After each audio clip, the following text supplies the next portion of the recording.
Here's what I love. I love the fact that these are like real life, like Law and Orders. I hate to bring up another programming, but you know, I'm hooked on all those Law and Order shows and the CSI shows, and this is like the real life version of it. There are no actors here. There's no bunch of hot models walking around trying to solve cases. These are real people. This is real gritty crime stuff, and these are real detectives solving real cases, and that's what I really like about it. I would have made an awesome cop. Awesome cop.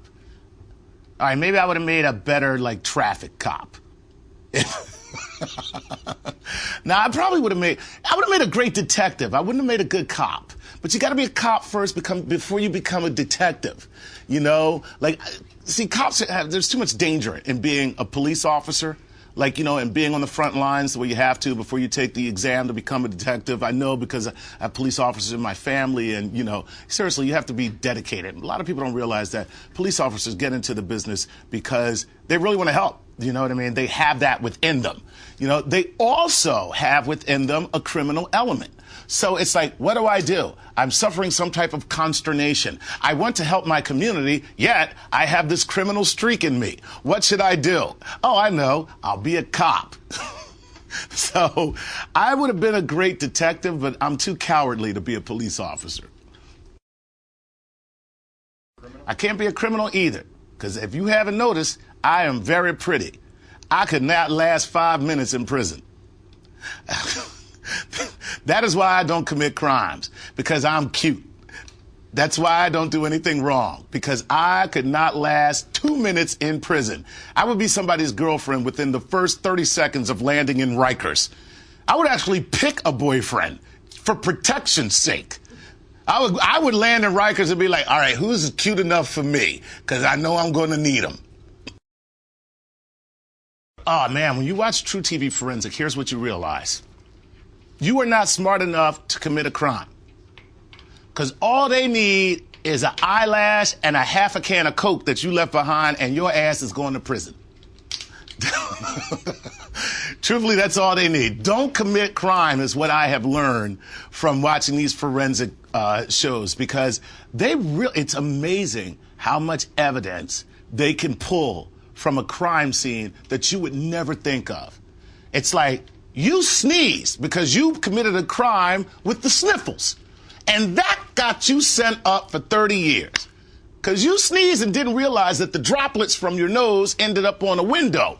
Okay? You're like, oh my God, I can't believe that. I sneezed and I'm going to prison because I had a cold. And that's how they get you, man. The thing you don't think will get you is exactly what will get you. My best Saturday night ever is so R-rated that there's no way I could actually repeat it on this webcast.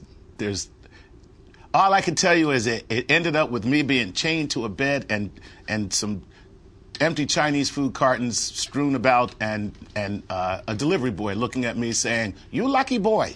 That's all I can tell you. I'm going to tell you my worst Saturday night. I got beat up. I was beat up by a bunch of guys. It was the day after my 21st birthday. A buddy of mine took me out to drink legally.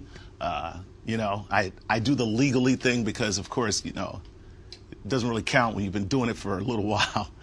But finally, I had the credentials to walk up to a bar and say, you know, I'll have a beer and a shot with no problem. And so we had probably too many of those.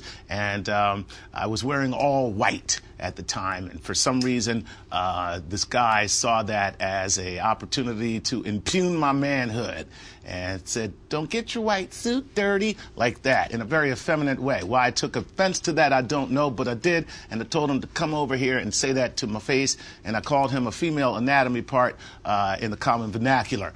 And he came over along with 12 other guys. And they commenced to beating me like I have never been beaten before in my life. And that was the worst Saturday night I ever had.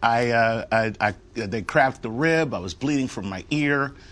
They closed an eye. And actually, that was when I went into stand-up comedy, because a buddy of mine picked me up off of the ground. I wish he had helped, But that was his assistants, picked me up off the ground, and he said, I got to get you some ice. And looking back in retrospect, how about a hospital? You know, he's like, I got to get you some ice.